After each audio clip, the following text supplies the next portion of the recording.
A decade of longing finally ends. The vast autumn canopy yields to a dream, turning aspiration into reality. This woodland marks a profound shift from transient visitor to permanent steward. 6 years of meticulous saving finally bore fruit, yet most available woodlands were either perched on treacherous slopes or bordered by deafening highways. Securing this specific tract required immense patience, ensuring a sanctuary for removed from the relentless noise of modern infrastructure. This journey transcends mere camping.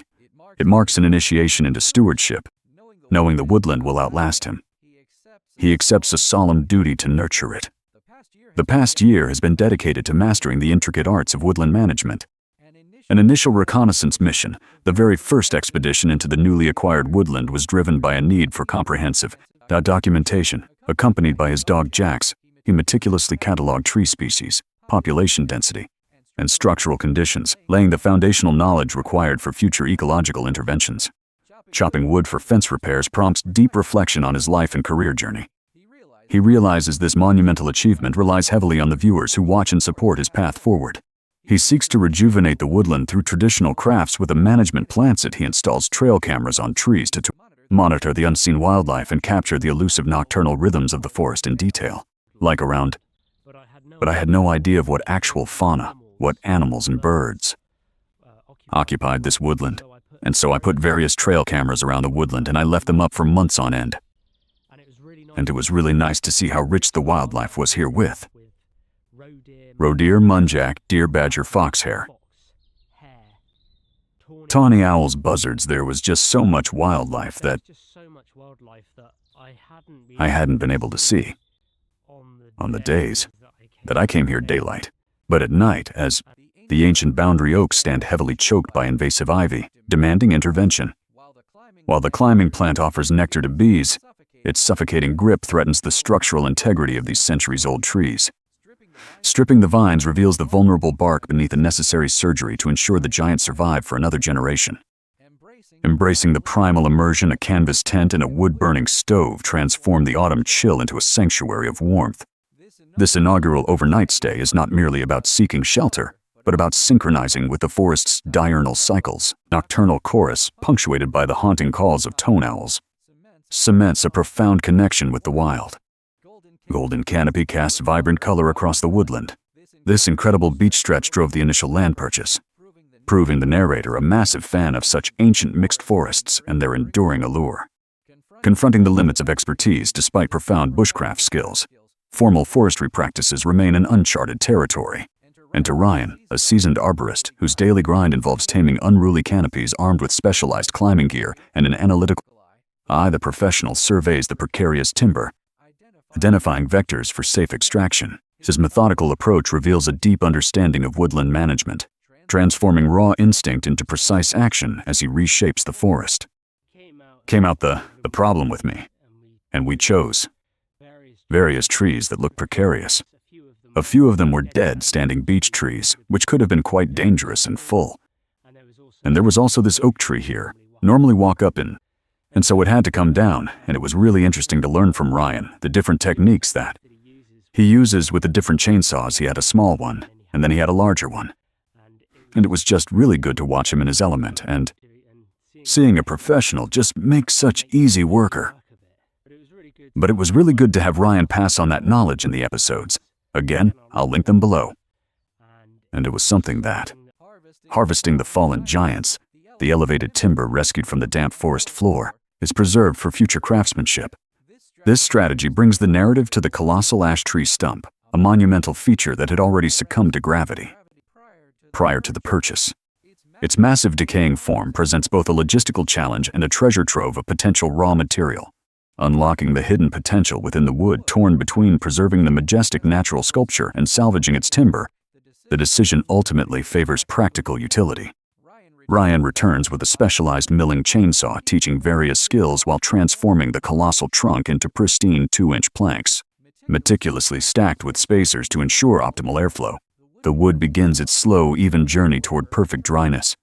This labor-intensive process, taking over a day to fully complete, represents a first proper act of management within the woodland. Grappling with the void left behind, the sudden absence of the towering ash creates a jarring visual emptiness. sparking a fleeting pang of regret for the altered landscape. Yet this sense of loss is mitigated by a tangible tribute, a hand-carved coffee scoop crafted from the tree's very own branches. This small object serves as a lasting reminder that the choice was sound. The massive root system remains not as a decaying remnant, but as an enduring monument to the tree's legacy, preserving its spirit within the woodland. HD back insidiously ravages the canopy, causing bark to blister and branches to wither. Acknowledging this ecological tragedy, the owner makes a conscious choice of inaction for the first year of ownership. He allows nature to dictate the forest's evolutionary path through passive observation. The narrative pivots to the year's most significant structural intervention. Approaching a uniquely corrugated timber shelter, the milt ash finds new purpose, transformed from fallen giant into a functional sanctuary. I wanted to do a project with Dad. Father and son project again, like we did with the Pilotwood cabin. And we decided to make this woodland storage. It's a storage shelter, really. I made the foundation from some of the 4x4 ash posts that Ryan had milled up, and I put it on some logs as well and raised it up off the ground so that foundation could last for as long as possible. With using the wood straight away, and it looked absolutely incredible. I built it in an area of the woodlands that really minimized the impact on nature. It's right here in the corner by a field.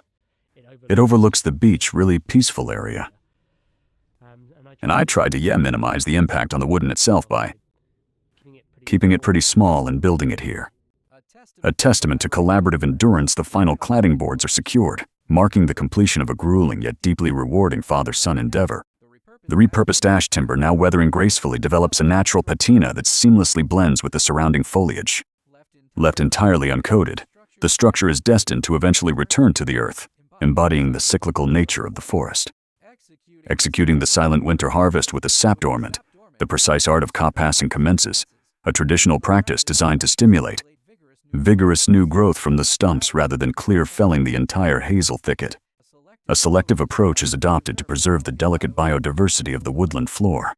This measured intervention ensures a sustainable, renewable resource for future bushcraft endeavors, seamlessly bridging ecological storage with practical survival skills in the forest. Orchestrating a long-term ecological rhythm, the strategic division of the woodland into rotational zones guarantees a continuous supply of materials, without depleting the ecosystem seated beside the shelter. The realization sets in that true woodland management operates on a cyclical timeline. The most critical, transformative work is reserved for the harsh months of winter. Fortifying the fragile perimeter, the ancient art of hedgeling is deployed to protect the vulnerable woodland edge from the destructive trampling of neighboring livestock. Recognizing the threat to the centuries-old bluebell carpets, a collaborative boundary survey is conducted with the father. The resulting barrier, a hybrid of traditional woven hazel and strategic wire fencing, secures the flora while maintaining the historical integrity of the land. Clear the boundary cambium layer to still pass nutrients up and down through the roots to the branches to grow new shoots. It was incredible that this is going to take a lot of time. It's going to take a number of years. And I might have to infill with planting. As spring yields to summer, the ash stump is transformed into a central camp feature. A sturdy wooden fence rises behind it, framing a fire pit and pot hangers, while Jax plays nearby in the gentle warmth of the season. A clay brick oven rises from century-old materials. This father-son project, a true labor of love, proves far harder than anticipated as they carefully master the ancient masonry craft together. The arch demands precise adjustments, revealing the project's hidden complexity. Though meals were cooked, regret lingers, yet the shared labor forged a bond more lasting than brick. The final wooden roof frame is secured, shielding the oven from elements with the structure, and closed satisfaction marks the year's end. The camp stands fully realized, blending human ingenuity with natural serenity. The relentless drive to document every management milestone has inadvertently overshadowed the simple joy of immersive existence. In a moment of introspection, the decision is made to deliberately decelerate. The upcoming year will prioritize quiet observation and familial camping over exhaustive structural alterations, reclaiming the pure essence of the woodland experience. I think it. I recently hired some new camera lenses, long-range zoom camera lenses, to get a bit more experience on the filming side. Concentrate planting, because where we've had a few trees come down and We had to fell one or two dead ones. It's been really nice to try and rejuvenate that woodland with some. It's important to try and create a more biodiverse woodland so that these species and this, the layout of the wood, and its watering young saplings is a profound act of faith in a future the planter may never see. Standing amidst a year's hard labor, the true purpose of woodland management becomes clear. It is not about harvesting timber, but safeguarding the web of life for generations yet unborn. The journey concludes with sincere gratitude. Viewers are warmly invited to ask questions in the comments, ensuring the dialogue continues beyond this final farewell. Best to get back to you.